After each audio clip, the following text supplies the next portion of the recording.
they need the Union as much as the Union needs them in order to fight the Kalon. The Mocklans are now double idiots. Hi guys, Keacher64 here, and today we're talking about the Orville New Horizons episode 8 titled Midnight Blue, and this is the second Mocklan episode of the season, and I actually prefer this one over episode 5. I know a lot of people really liked episode 5. I definitely prefer this one over that one. So 2 Mocklan episodes this season. I'll get more into that later on, but if you're new here, the way that I do my reviews is I kind of do a breakdown. We talk about the individual plot points and I give my thoughts and just walk through the episode. And then at the end, I give a recap and review, a total review of the entire episode. So with all that said, let's go ahead and jump into it. So we open up the episode and Bortus and Grayson are having a drink, and Bortus is discussing that Topa's apparently interested in a boy on the ship somewhere. And I was like, I don't know. We haven't seen too many kids. I mean, the only kids we've seen is Claire's kids in this season, and even prior to this, you very rarely ever saw kids. I mean, it's implied that there's obviously kids and families, other families on board, but we haven't seen any this season. So I was like, I wonder where this is gonna go. And Topa won't talk to Bortus, so Bortus is like, Grayson, can you talk to Topa, because she's not talking to me about this. And Grayson does end up talking with Topa and tells Topa just to tell the boy that she likes. Just go ahead and tell him how you feel. And it turns out it's Malloy. So Topa goes up to Malloy in engineering. And it was kind of funny how oblivious Malloy is to what she's actually asking. He's completely oblivious to the fact she's asking him out on a date. Because, I mean, she's a kid. And it's funny because as it goes on, there's eventually a point where Malloy realizes what's actually happening, but everybody in engineering knows what's happening, so they're not just watching. And when he makes the face that he realizes what's actually happening, Lamar just says, "Oh yeah, there you go, Sherlock." And I thought that was great because I use that phrase too. I use Sherlock a lot in my everyday life. So the Orville is choosing to do an annual inspection of the Mocklan female colony, which we were introduced to back in season 2. And the whole point is to investigate the Mocklan colony, making sure that they're upholding their end of the treaty. And Grayson and Bortus are specifically chosen to go down to the surface to do the investigation, along with the Mocklans, who are doing their own separate investigation. And of course, Topa wants to tag along and meet Havina, who we've seen her in season 1 and season 2, and I think she's one of the best auxiliary Orville characters. So as Grayson, Bortus, and Topa are heading down the shuttle, we get an establishing shot of the planet where the female Mocklan colony is. I don't recall there being any kind of establishing shot for the colony when we were introduced to it in season 2, but I may be mistaken. But regardless, establishing shots are very important. I've seen a lot of people criticize the shots of the ships and like establishing shots this season. People criticizing it as a waste of the budget and just showing off the increased budget this season. I think that's ridiculous. I think establishing shots are immensely important to conveying to the audience this scope and really immersing the audience in what's happening. And if you have that ability to do so, why would you not want to use establishing shots? I think that it works really well, especially in this instance, because you get a better idea what this colony look like. Are establishing shots totally necessary? No, you can get around them. You can get around not using them. But they definitely add a lot of depth and immersion to the story. So I don't really get why people seem to have a problem with the establishing shots this season. As a matter of fact, the whole redesign of the shuttle seems to be built around the idea of, with the wide window, seems to be built around the idea of immersing us as the audience more into the world. And I like the redesign with the wide windows. I think it all works really well. So when the shuttle lands, Bortus tells Topa to stay in the shuttle while they go and meet with the Mocklan inspection team that's already there on the planet. And, Topa ends up just ignoring what Bortus said and just walking out. I'm just like, what was the point of that? Like, you're kind of establishing that Topa is dumb. Like, that's what I felt like. I was like, he told you to stay there. You know that they're going to have some kind of problem with you. The easiest thing to do is, listen to what Bortus said and just stay in the shuttle. But She walks out anyway, and it's all just kind of a setup to show, you know, that the Mocklins hate Mocklin females, and we already know that. You know, he even calls Topa a disgusting creature, and I'm sure that's not going to be a problem here in the episode. So when they get to the female encampment, we get the reintroduction of Havina, and she's still listening to Dolly Parton, that 9 to 5 song, which is great. And she apparently listens to Dolly Parton when writing for inspiration. I mean, anybody who writes anything, yeah, there's certain tunes and things. For me, it's movie soundtracks. Movie soundtracks get me in a writing mood. But you know, hey, Dolly Parton works. Dolly Parton works. She even has like pictures of Dolly Parton up on the wall. And of course, you know, Dolly Parton was introduced in the last season with her 9 to 5 song being an inspiration for Havina, so we're seeing it again. And the fact that Dolly Parton is called a voice of their revolution and an inspiration makes sense beyond it just kind of starting out as kind of a joke, because the female Mocklins don't really have any discernible history as far as we know on Mocklis. So there's not really anything to point to or anything like that. And Havina is probably the most prominent female Mocklin ever in that society.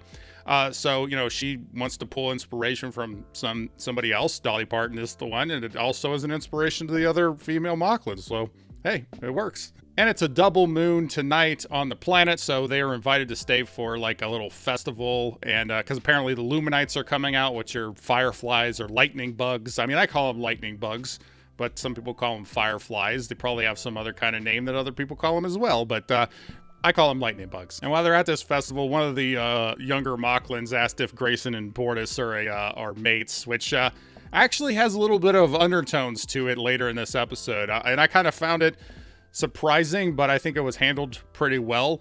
So this does actually come up again. So Topa goes off to check out the Luminites, and Havina goes up and has a conversation with her, and decides to enlist Topa in her communication chain to start smuggling out female Mocklins off of Mocklis again.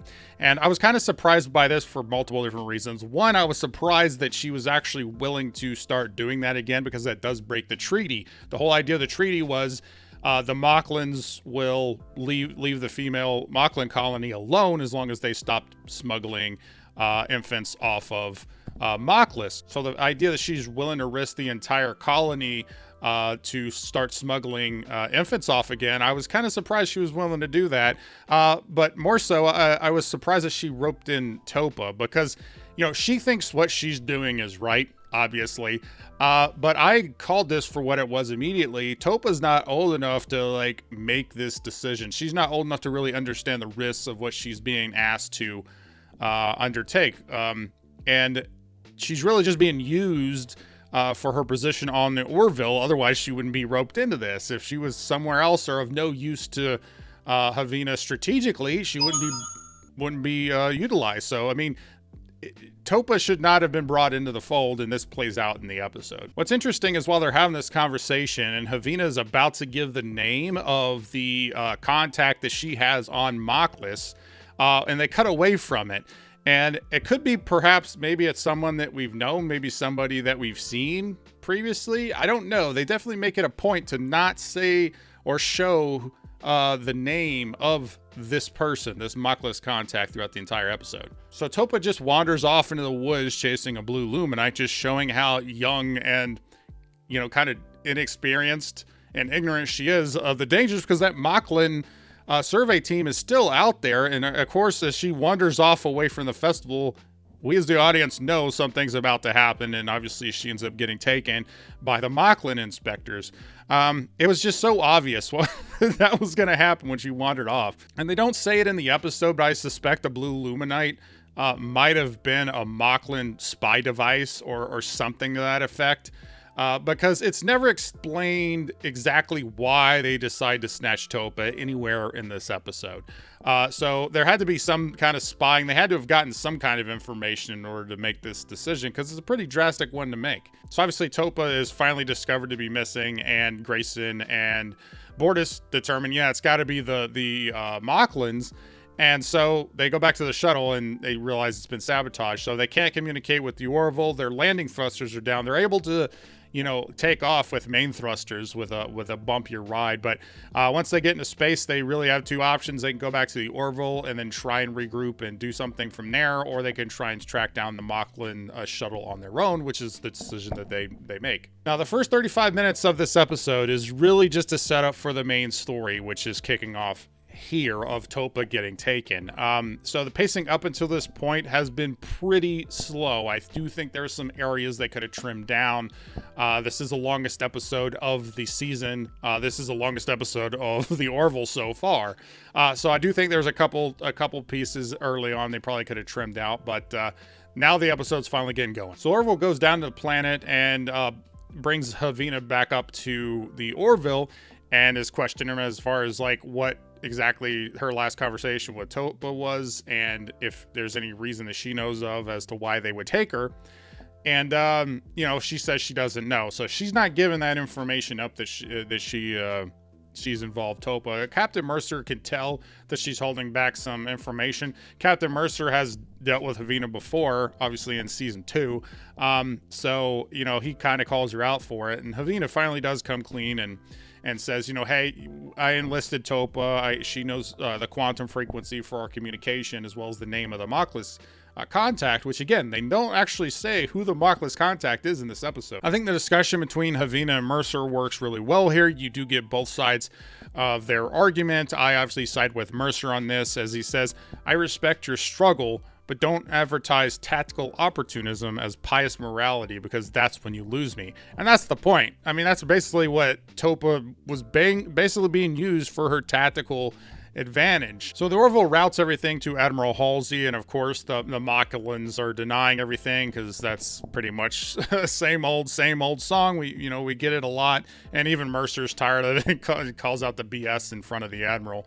And the Admiral says, the only option here is for Havina to admit enlisting Topa, and that would give motive for the Mocklans taking Topa, so the Union could actually launch a full-scale investigation into this and hopefully find Topa. But of course, Havina refuses to do that, because that puts her entire female colony at risk. And you see in her face here, she is mad. She's not mad at Mercer, I don't think. I think she's mad at herself. Like, she knows she was in the wrong for wrapping Topa into this. That was a poor decision on her part. And she's just mad at the situation that she's in of itself, Then we get one of the best scenes in the episode, which is Havina actually meeting Dolly Parton in the simulator. One of my favorite parts of this episode, not just because Dolly Parton is in it, which is great, but because it really gives Havina a chance to verbalize her conflicting emotions. Havina sees exactly what Captain Mercer's doing by utilizing the simulated version of Dolly, but Dolly says if you do the right thing in the here and now, the future has a way of taking care of itself. And I love hearing Dolly Parton's song Try playing as Havina decides to go to Captain Mercer and reveal that she is going to testify to try and save Topa and hope everything works out. And we get it continue to play as the Orville takes off through the nebula and off to Earth. And I just really like that scene. I thought it was good. So the Mocklans take Topa to some black site on an abandoned planet somewhere. She's brought to an interrogation room where we meet this guy, who I'm going to call Moclan Leatherface. And you'd think in a world where like tissue regeneration exists, like this has to be a choice to look like this. You made a choice to look like this. But why? So obviously the Mocklans have to be eavesdropping on Havina, as I said earlier, because I don't understand why else they would risk all this. Why would they risk taking Topa? It doesn't make a whole lot of sense. But if that is the case, how'd they not catch the name that was dropped by Havina when talking to Topa? I guess this spy thing must have only been visual.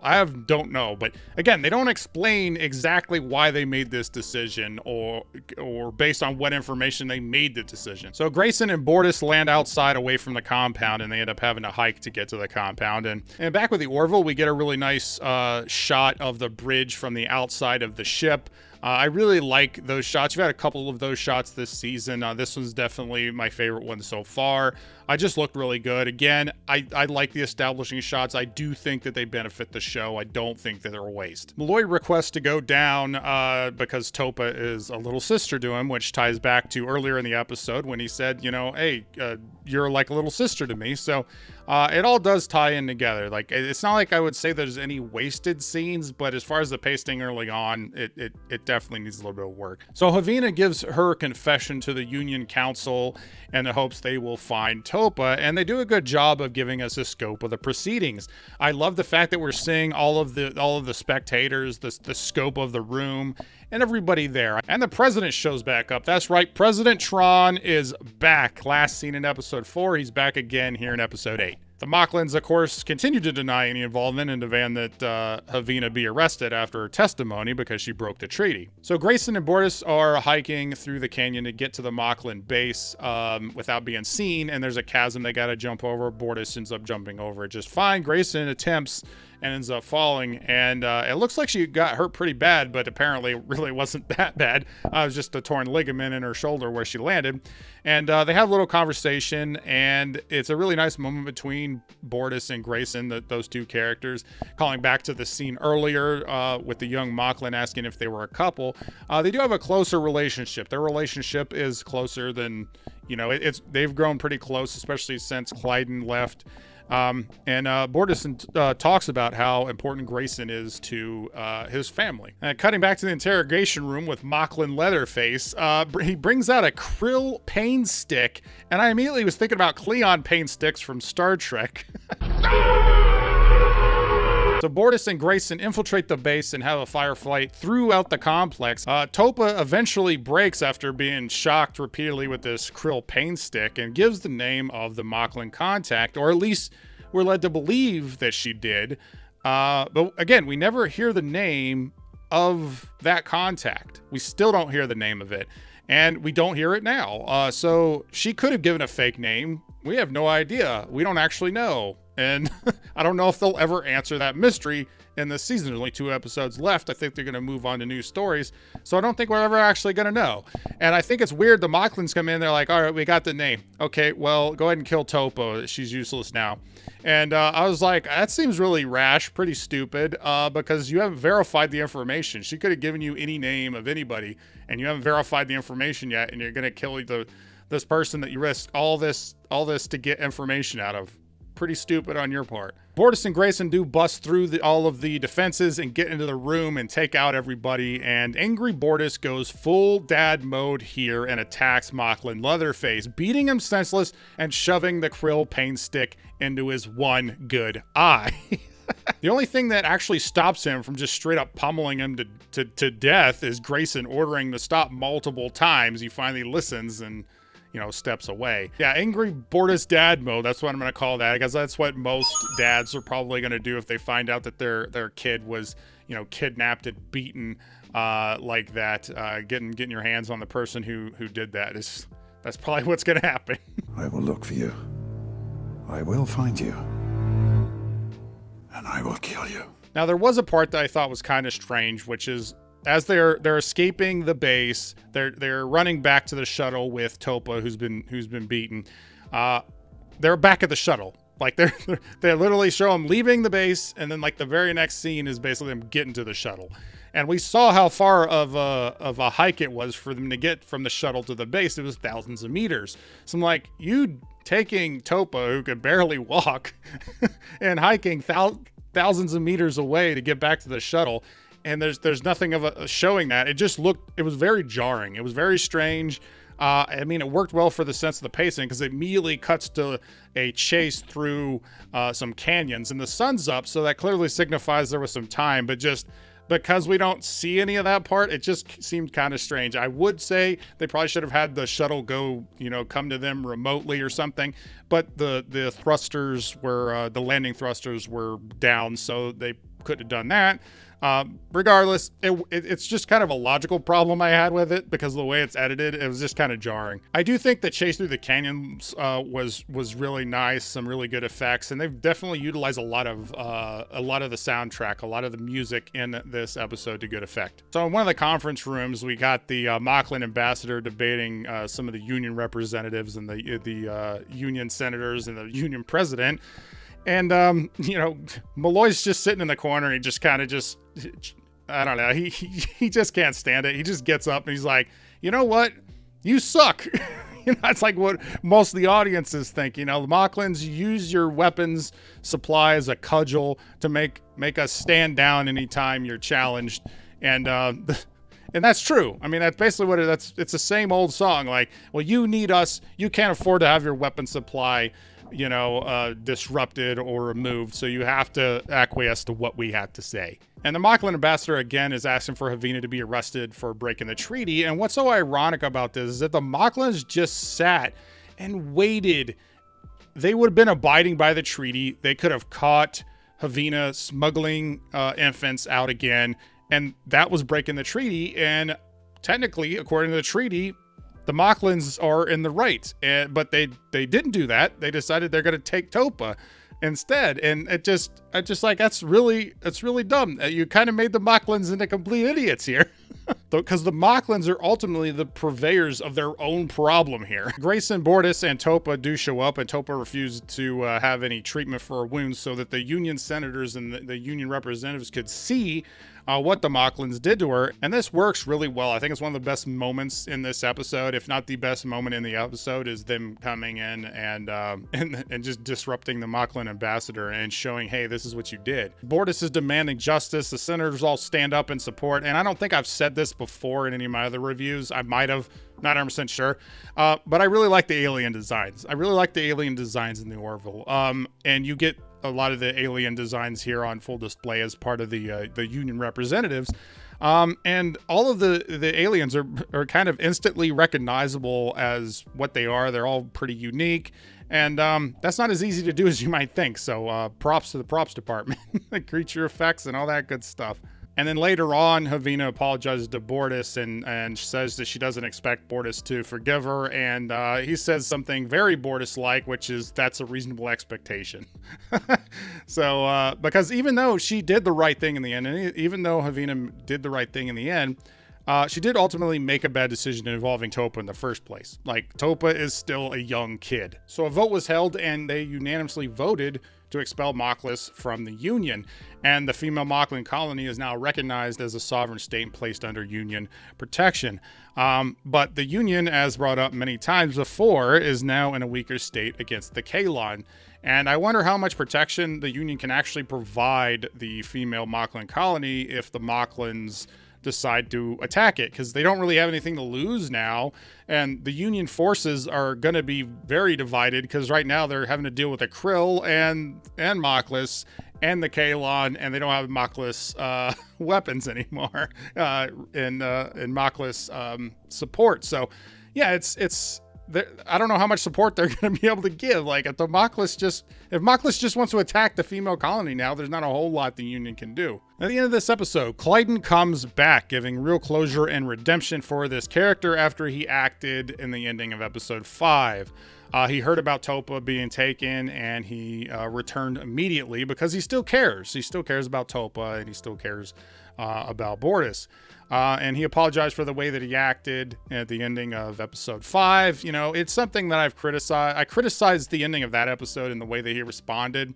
At least this gives some closure and a little bit better context to that. I've criticized some of the endings in this season so far. I think this ending here works out really, really great because, as I said, Clyden comes back, and we end the episode with Bortus, Clyden, and Topa.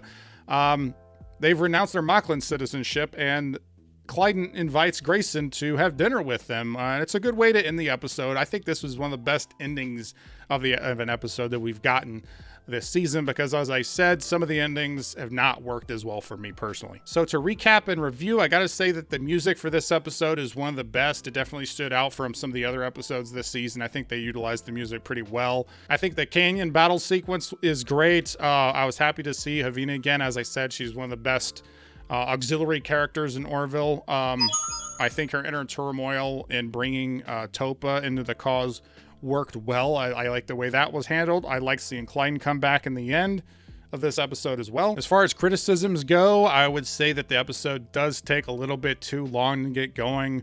The real plot doesn't reveal itself till Topa gets taken, and again, that's past the 30-minute mark. That's pretty far into the episode. If you're basing it off like season 1 and season 2 Orville, that's like almost nearing the end of the episode. So I do think that the pacing kind of suffers as a result of that. I also think they lean too heavily into just making the Moclans straight up into an enemy, and a dumb enemy at that. They really removed any nuance to their cultural perspective this season in comparison to what we've seen before. They just made them into straight up enemies, essentially. I mean, the Moclans have always been jerks, but you could always kind of try and look at it from their perspective on things. This season in particular, they kind of just threw any of that out the window just to make them into straight up bad guys. And one of the other criticisms I would say is the fact that we got 2 Moclan focused episodes this season, and with only 10 episodes this season, having 2 of them be Moclan-centric episodes really just takes away from us covering new ground and expanding out the Orville universe. I feel like 1 Moclan episode would have worked well. As I said, episode 5, and a lot of people like that episode. I think that episode should have had a solid concurrent B plot. I think that would have been beneficial instead of laying all of it onto the Topa Moclan plot. Because as I said, I don't dislike the Moclans, but I think we've gotten lots of Moclan episodes. So this one I definitely prefer over episode 5 though. And this isn't so much a criticism as an observation, but again, they never reveal the name of the Moclan contact. So if that doesn't come back into play somewhere in the next couple episodes, I would have to question why they never actually put it in the episode. And as I said before, I think the Blue Luminite being a Moclan spy device, I think that would explain why they made the decision to go ahead and take Topa. Because the Moclan's reasoning just doesn't really make a whole lot of sense when you actually look at it. They could have just waited and caught Havina as she was smuggling out infants, and they would have been in the right, the treaty would have been broken, and they wouldn't have had any of these issues. So they basically just kind of make Moclans into idiots here. They're the dumb, bad villains. Because despite what the Moclans say, all of the threats that they threw out there, they need the Union as much as the Union needs them in order to fight the Kalon. The Moclans are now double idiots, essentially. And this ultimately hurts everyone. And at this point, the Union lost the Krill support. They've lost Moclan support this season, so they lost two strong allies that they had at the beginning of the season. They no longer have. It's not the best position to be going into with the last 2 episodes. Who knows? I don't know if it's going to be Kalon-centric. I don't know anything about the last 2 episodes, but I'm really excited for them. I'm really looking forward to checking it out. And yeah, I can't believe there's only 2 episodes left. Jeez. But what do you guys think about this episode? Were you happy to see more Havina, Clyden, and Dolly Parton? Which one were you happier to see? And were you okay with the yet another Moclan episode, or would you have rather seen something new? I do think this was a pretty solid episode. I did like it a lot. Very little criticisms except for some logical problems. But I don't know. What do you guys think? Comment below. Let me know. Look forward to reviewing the next episode 9. And I just want to thank everybody for checking out this video. Thank you, subscribers. You guys are awesome. And if you like this video, please like, comment, share, subscribe. Do all the YouTube stuff or don't. I'm not a beggar. I'm Geechu64, and I always tell you the truth.